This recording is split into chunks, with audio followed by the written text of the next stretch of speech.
是精英也得开量产机，服务于战争的最佳指挥机型。机动战士高达 Seed Destiny 设定解说，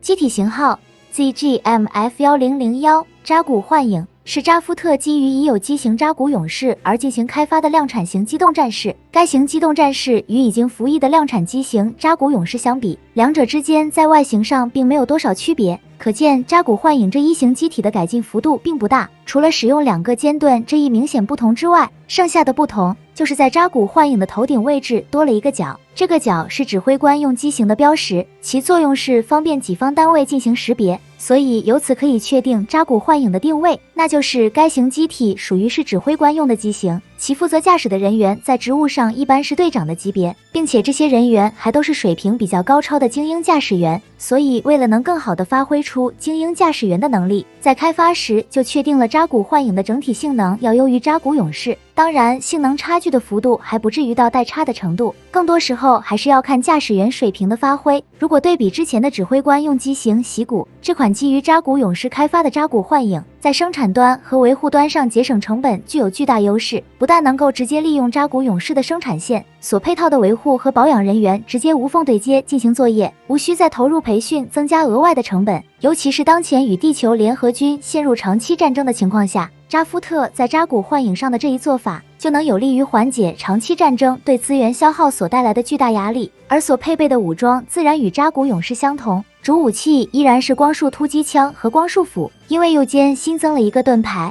扎古幻影的光束斧数量比扎古勇士多了一把，包括附在盾牌上的备用弹匣也比扎古勇士多了1倍。接着是在腰部两侧能够携带2枚惯式手榴弹，配备的手榴弹类型也是5种没有变化，分别是高爆弹、闪光弹、燃烧弹、烟幕弹和流线弹。这些类型的弹药会根据作战需求来进行选择，以此来提升扎古幻影的作战能力。然后是背包装备，也与扎古勇士一样，常态化使用的背包装备还是这3件，分别是斩击型背包、炮击型背包和顺发型背包。但这里面的炮击型背包因为属于支援型装备，不太符合扎古幻影的指挥机型性质，所以很少有见到使用炮击型背包的扎古幻影。只有各方面能力都比较均衡的顺发型背包才是最适合扎古幻影这一指挥机型的背包装备，而这一点就表现在了迪亚卡身上。在第2次 Plant 与地球联合的战争的开始阶段，当时迪亚卡作为绿衣驾驶员所驾驶的机型便是使用炮击型背包的扎古勇士，而当战争进入到尾声的时候，迪亚卡驾驶的机体就更换成了扎古幻影，并且将常用的炮击型背包也换成了顺发型背包。由此可见，迪亚卡的作战职责发生了改变，不再是原来比较单一的辅助支援型角色，像雷扎巴雷尔和海涅维斯汀夫鲁斯也是如此。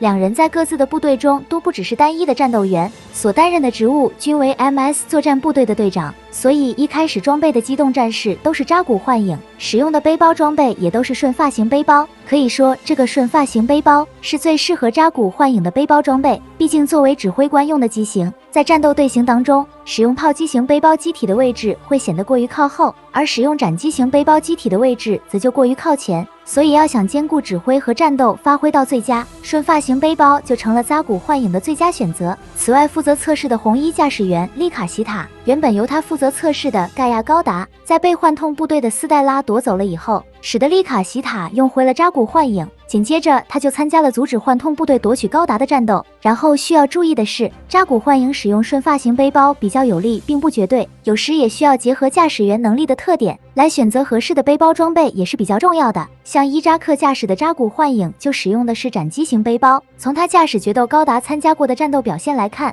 伊扎克属于是比较擅长发挥近战能力的类型，所以每次驾驶扎古幻影出击时使用的附加装备都是斩击型背包，其在战斗中的表现依然像驾驶决斗高达时那样攻击十分的犀利。在有强力队友阿斯兰的帮助下，即便对手是久战沙场的扎夫特老兵，伊扎克只要1个回合就分出了胜负，包括幻痛部队的生体 CPU 驾驶员在内，也不足以成为伊扎克的对手。虽然对方驾驶的是性能上更强的次世代高达，但与伊扎克驾驶的扎古幻影相比，并没有拉开到有代差的地步，所以也是没有多少回合就迅速落败。而在指挥方面，伊扎克有迪亚卡的协助，能够保持随时随地掌控全局进行作战。虽然作战指令一直是伊扎克下达，但在实际上跟双指挥员的作战模式并无太大差别。所以这一点也让伊扎克所率领的队伍在扎夫特军中成为较为独特的存在。而从他们所参加过的战斗表现也能看出，用于指挥的扎古幻影与扎古勇士这一组合所发挥的作战效能已经达到了非常高的程度，所以之后扎夫特也就没有什么额外的需求，需要在扎古幻影上发展其他的延伸型号。只有第三方势力有对扎古幻影这一机型进行了较大改进，而其中一款便是马蒂坎持有的专用机型。该型扎古幻影除了外观改成了带有十字符号的涂装之外，头部用于指挥官识别的角进行了移除，毕竟该型机体的驾驶员马蒂坎属于佣兵，这个部分对他来说没有任何意义。然后是使用的武装发生了较大更改，最显眼的是2个尖盾换成了另一种弓盾综合装备，这跟原来内置光束斧的盾牌产生了很大的区别。其差异比较大的地方就是可卸下手持使用，并且将盾牌的造型打造了巨剑的形状，以此作为剑盾融合的武器来发挥近战作用。除此之外，在剑盾的另一端还内置有一门加特林机炮，只要旋转剑盾将机炮的炮口朝前，即可对敌发起攻击。该机炮采用外接弹匣的方式进行供弹，这样在弹药耗尽的时候就可以随时卸下进行更换补充。而在腰部位置的手榴弹也换成了其他的武装，这个武装也是类似于尖盾的复合装备，带有一把突击刃，在拆卸后可手持近战使用。这把突击刃属于是实体武器，没有其他特别的功能，所以作用跟强袭高达的战术小刀一样，只有在与敌方机动战士展开近战时发挥主要作用。同时腰部的这个复合武装还内置有手榴弹，但使用方式不像扎古幻影那样直接用手投掷，而是有点类似于掷弹筒，只要发射口向前摆出时就能完成发射。剩下的手持武器同样没有沿用扎古幻影的光束突击枪，使用的是马蒂坎一直习惯使用的定制左轮手枪。这把武器可切换实弹和光束2种攻击方式，并且在枪底下还带有战术小刀，可用于近战，因此这把武器也是枪刃结合的复合武装。